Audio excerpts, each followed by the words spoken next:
Hiya, it's a bit different this video today, just showing you a few books I've just come across.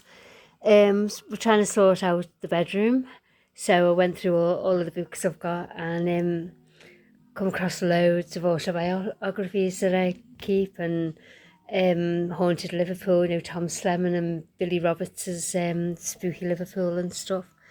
So I thought I'd show you a few of these. The Birth of Waterloo. Really interesting book.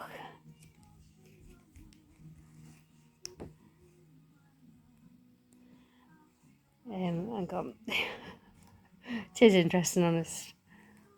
Hang on. Right, the old dairy and the volunteer canteen. I did a video recently of the volunteer canteen for Sam Mercer in tribute to him, didn't I? But this is in this book.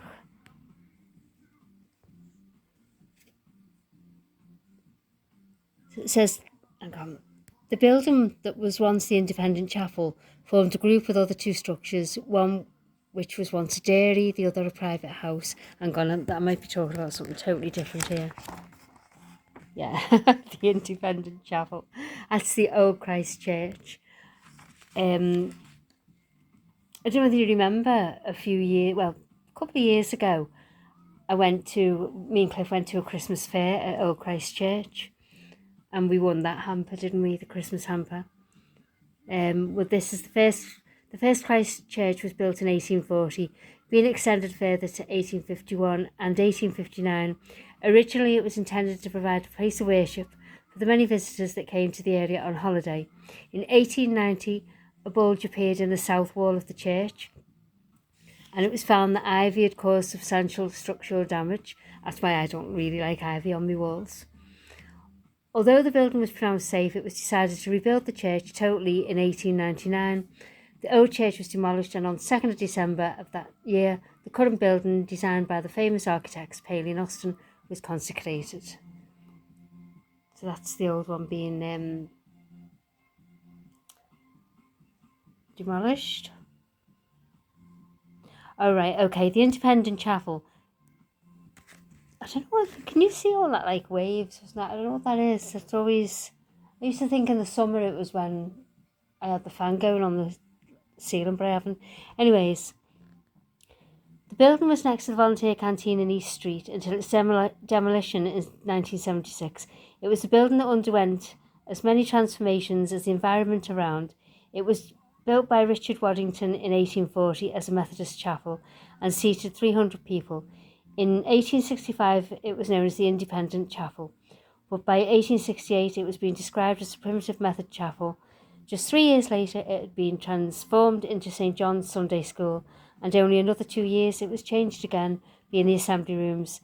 In 1873 and later in the 1800s, the theatre of the Waterloo Amateur Dramatic Society. So that it did have something to do with this, because there it is there. Because it says the volunteer canteen, East Street, with on the right the independent chapel, unclassified, it says. So that's interesting.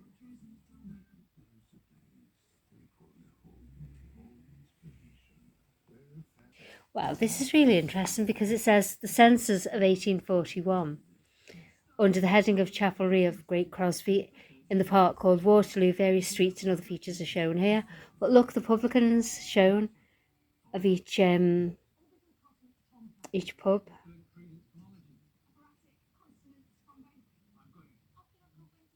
Yeah, it's interesting. I won't read it all because I've got the other books to show you. It is really interesting. I'll have to have another look through all this.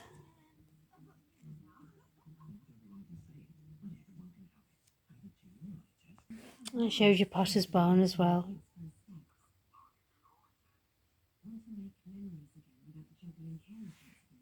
And this is South Road. Carnival scene at South Road at the turn of the century. Unclassified. Well, that is amazing. I think that's the Liver building at the top of South Road, isn't it? But look at this in South Road. Wow. And there's Crosby Road North, so you're going towards Southport Way, so there's South Road there, and there's the Live pub. I am loving these. So different.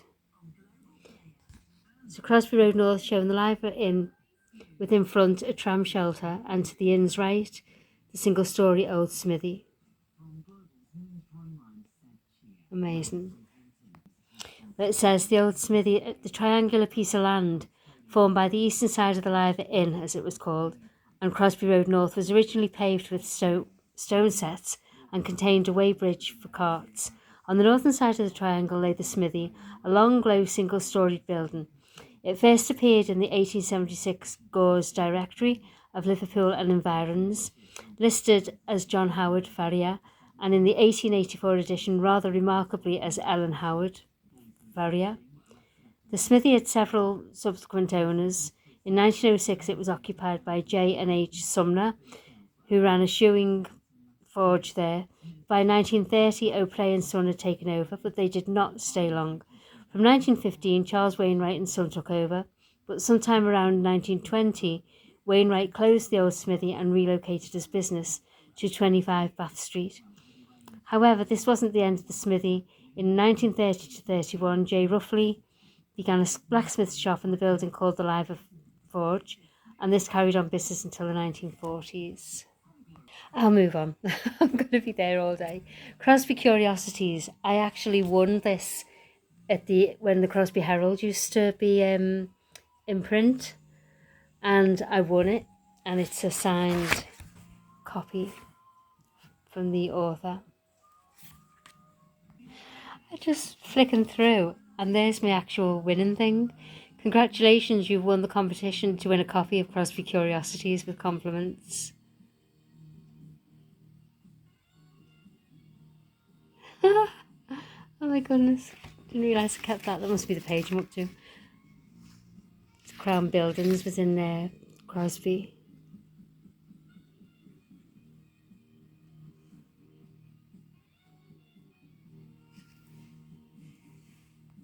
And you know the Marine Bar and Kitchen pub at the top of South Road? This is it. The Marine at the bottom of South Road was marked on the 1850 Ordnance Survey map as the Bath Hotel. The frontage was modernised in the 1930s to give it an Art Deco look, with steel-framed windows and the zigzag mouldings. The figurehead of a mermaid has unfortunately disappeared, and people still talk about that today. Nobody knows where it's gone. Oh, and there's the regatta at Coronation Park. Remember I did the video the other day of Coronation Park? Hang on, that's a bit blurry. Can I focus on that? Hang on a minute. It's a little bit better, I think. Oh, it's so blurred. Anyway, Coronation Park, Bolton Lake, remains a popular venue for model boat builders and many users, including the local ducks. But what such a shame. See, where they are standing now, I was standing there yesterday, and the bench over there. Yeah, it's just a shame that it's not still going like that. St. Peter and Paul's Catholic Church, where me and Cliff got married. Says the beautiful interior of the Church of St. Peter and St. Paul, Liverpool Road, with its mixture of stone, Corinthian columns and Gothic arches, which lead the eye to the 3 lancet windows and the wonderfully carved reredos below.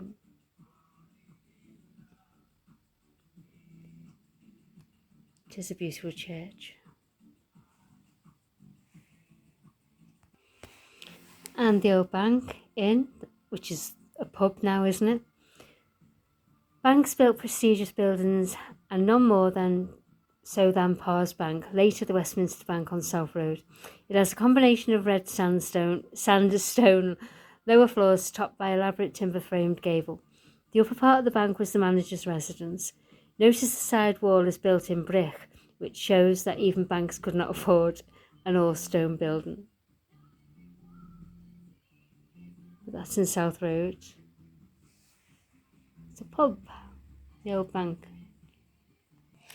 There's the Cannon. Remember it used to be the Crosby pub in Crosby.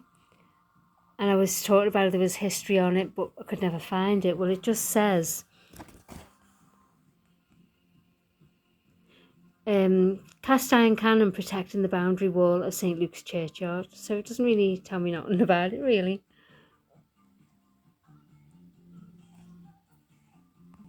Right, I'm going to go on to the next book now because I seriously am going to be here all day.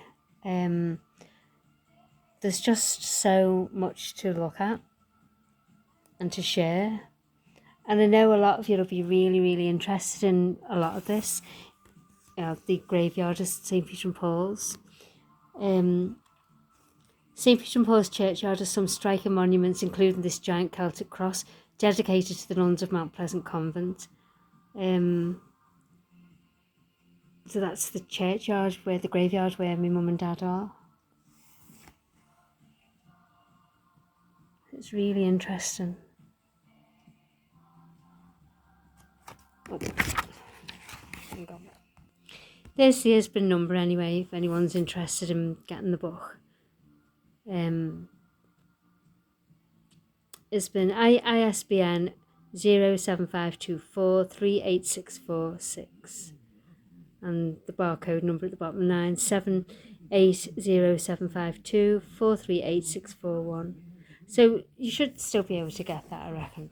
And that one as well. There's the ISBN for that one.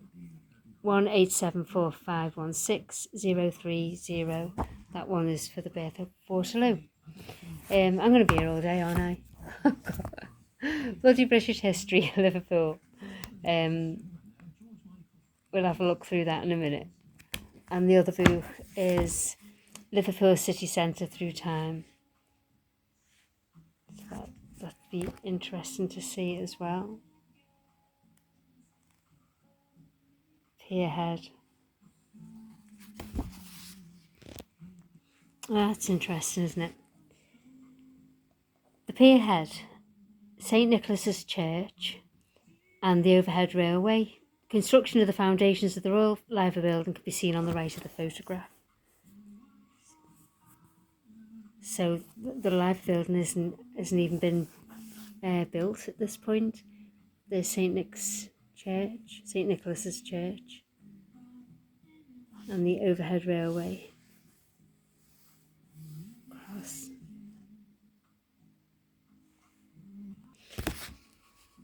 Derby Square, you know where the Queen Victoria Monument is? The Victoria Monument in Derby Square was unveiled in 1902. Derby Square was named after Lord Derby, who obtained a small grant to enable a small square to be formed for a market on the site of the Liverpool Castle.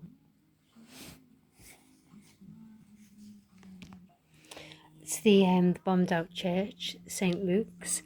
I think that's one of the original photos of it, because it's got the stained glass windows, hasn't it?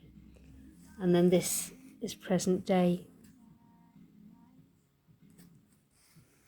And there's the story of it. St Luke's Church is situated at the corner of Leith Street and Berry Street. It was designed by John Foster Sr., the city surveyor, and built by his son John Foster Jr. Between 1811 and 1831 in the Gothic style. It was consecrated on the 12th of January 1831. The church was hit by an incendiary bomb on the 5th of May 1941 and was almost completely destroyed. Local residents who were sheltering during the air raid reported that they heard the great bell fall from the tower. It was bought by the corporation in 1968, who decided to leave the shell as a memorial. The churchyard is now a public park, usually referred to as the bombed out church. So I think that is, looking at it, is one of the original photos of what it used to look like. And this is it now.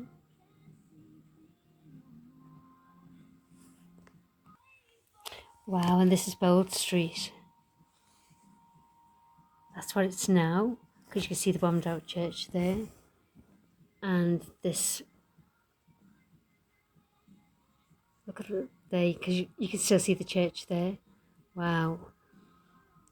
Bold Street, the centre of Liverpool. The bottom of Bold Street is always busy, and many regard it as being the central point of the city centre. On the left of the photograph is the Lyceum Gentlemen's Club, which was built in 1803 and also contained a library. It's just amazing. This is where all the time slips are known to be. It's fantastic. Right, I'm seriously just going to be here all day. I'll give you the ISBN number for that as well. So it's Liverpool City Centre through time. And the ISBN number is 978-14456-04121. I don't think I've read that one to you, have I? Listen, I'm going to be here all day. Really, look, absolutely fantastic.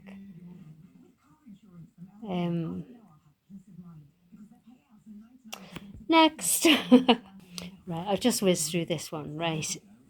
Bloody British History, Liverpool, by Ken Pye.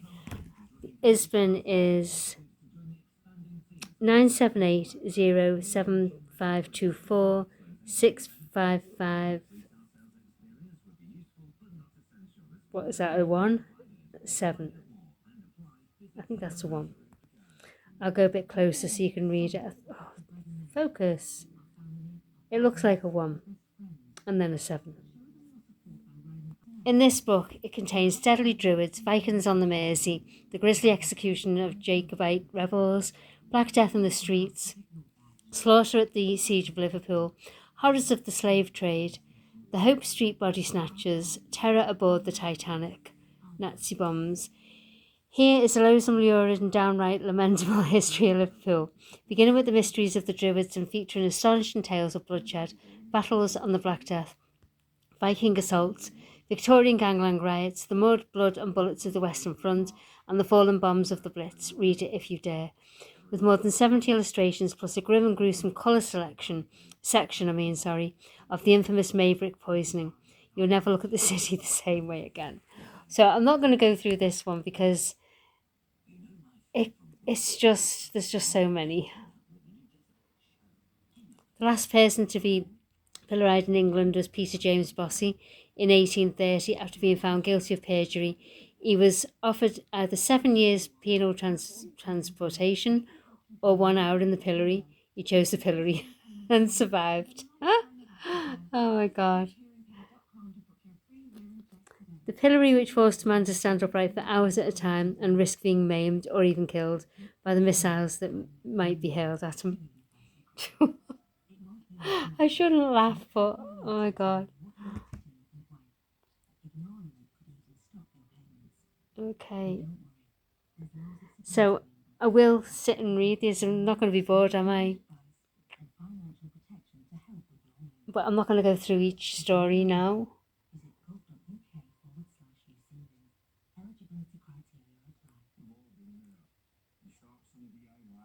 Oh yeah, run over by a rocket. Not a rocket as such, you know what I mean? Like, I think it was a Stephenson's rocket. Yeah, steam locomotive. Liverpool has been the first at a number of remarkable discoveries and achievements, and one of the most significant is, in 1830, the world's first passenger train, drawn by a steam locomotive, travelled from the town to Manchester. Soon, railways were crisscrossing Britain, and driving ever onward its industrial and commercial revolution, but that remarkable inaugural day was marred by a dreadful tragedy. It was the 18th of September, and in the early afternoon the bunting was out and the bands played. Great crowds of excited people thronged the railway tracks at Crown Street Station in the Liverpool district of Edge Hill, as a convoy of trains pulled out on the journey to our sister city. The Duke of Wellington, 1769 to 1852, who was Prime Minister at the time and travelling with other VIP guests, was in his own carriage on the southern track. This was being pulled by the locomotive Northumbrian. On the parallel northern track was a procession of trains, each pulled by different locomotives. These were Phoenix, North Star, Dart, Comet, Arrow, and the Meteor. Leading the cavalcade was the rocket. Sorry, my eyes went then. It's like a wave going over, like fluttering. I don't know. Maybe you can see it as well. Yeah, was the rocket, which had been designed and built by George Stephenson and his son Robert. So there's Wellington, who shook the hand of the world's first victim of a railway accident. This had won a competition held the previous year at Rainhill Steam Trials to find the most successful design for a new form of locomotive engine. The train that carried all the distinguished guests had stopped to take on the water halfway along the route. At the Parkfield watering station, about 17 miles out of Liverpool. Amongst the important people in the Prime Minister's special train was the local MP, William Huskisson, born 1770, accompanied by his wife. During the 1820s, Huskisson has... I don't know whether you can see that. It's like a wave shock. I don't know what it is. It's either my eyes playing tricks on me, but I can't read it properly. It's definitely not my eyes.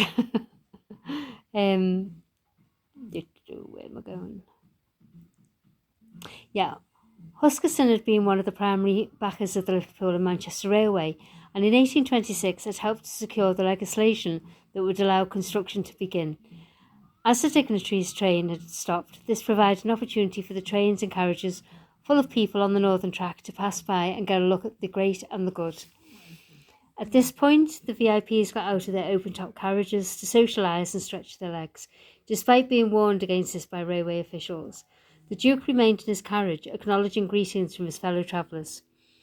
William Huskisson thought that, because of the general mood of goodwill, this would be a perfect opportunity to heal a long-standing rift between himself and the Prime Minister. So he made his way between the two lines of railway tracks up to the Duke's carriage. Warmly welcomed by his political adversary, the Liverpool MP opened the carriage door in order to shake the Duke's hand, which was now being extended towards him. But then Huskisson realised that the other trains, led by George Stephenson's rocket, were advancing towards him along the parallel track, only a few feet away from him. All the people who had been walking around quickly began to scramble back aboard their own carriages, leaving Huskisson as the last person standing on the ground with his hand on the open carriage door. It was clear to the observers that he was too close to the approaching locomotive, and the engineer shouted out to him, "Hi, sir, stand clear, stand clear." At the same time, people called to him from his carriage, "Mr. Huskisson, sir, the locomotive." "It's upon you, sir." But this only confused him. As he struggled to pull himself up into the Duke's carriage, his strength failed, and already weakened by recent illness, he lost control of the carriage door, which swung outwards, knocking him onto the path of the oncoming rocket. The unfortunate MP was struck by the engine and he fell to the ground. As he did so, his left knee was thrown across the northern track in a bent position, and the wheels of the succeeding carriages crushed his thigh and leg, producing a loud crunching sound. According to eyewitnesses, and squeezing it almost to a jelly. Did they really have to be so graphic? Really? One of the eyewitnesses to the accident was a reporter from Gore's Liverpool Advertiser. He takes up the story. Do you know what? I'm going to be here all day reading this, aren't I? I think I've only got that. I'm sorry. Thanks if you're still here, by the way. I didn't realise there was so much to read on this. So I'm trying to just see where I'm up to here. Right, this was in the Liverpool Advertiser, the Gore's Liverpool Advertiser. Though we distinctly heard Mr. Huskisson shriek as the carriage passed, we had no idea that any serious mischief had happened. Several of the directors and one of the distinguished visitors from the Duke of Wellington's carriage immediately crowded around to offer their services. Mr. Huskisson said, "Where is Mr. Huskisson? I have met my death, God forgive me." I wondered, I thought I was going mad reading that then, but yeah, in those days they did talk like that, didn't they? The Northumbrian engine and the carriage which contained the band were detached from the state carriage. Mr. Hoskinson, having been carefully placed on a board, was carried upon men's shoulders and deposited at the carriage of the band.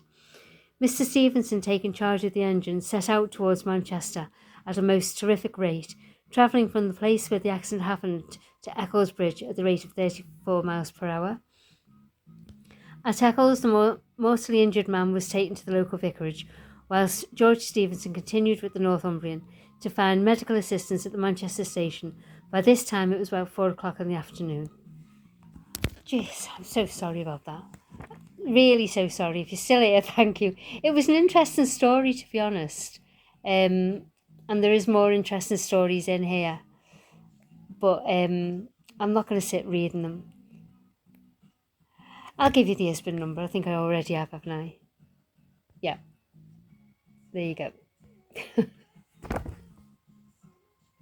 Well, it did warn that it's graphic detail, didn't it, really? Do you know this is nearly half an hour, so I'm not going to read this one. 800 Years of Haunted Liverpool. All right, by John Reppion. I didn't know that one. Okay. Just as this creepy collection of true life tales takes the reader on a tour through the streets, cemeteries, alehouses, houses. God, I need a drink. No, I said that as I said alehouses. I meant water. I've lost it. Attics and docks of Liverpool. Containing many tales which have never been seen published, it unearths a chilling range of supernatural phenomena, including the Grey Lady of Speak Hall, the poltergeist who scrawled "I want you out" on a blackboard on a cottage in Hunt's Cross, and the truly terrifying tale of Spring-Heeled Jack, the unidentified apparition who terrorised the citizens of Everton during the 1830s. Illustrated with more than 60 photographs, maps and drawings, this book would delight anyone with an interest of the paranormal history of the area. So, yeah, it is very interesting. But I'm not going to go. I've done enough. I've bored you enough, haven't I? So, yeah. Right, thanks for watching. Sorry for taking up half an hour of your life that you'll never get back. See ya!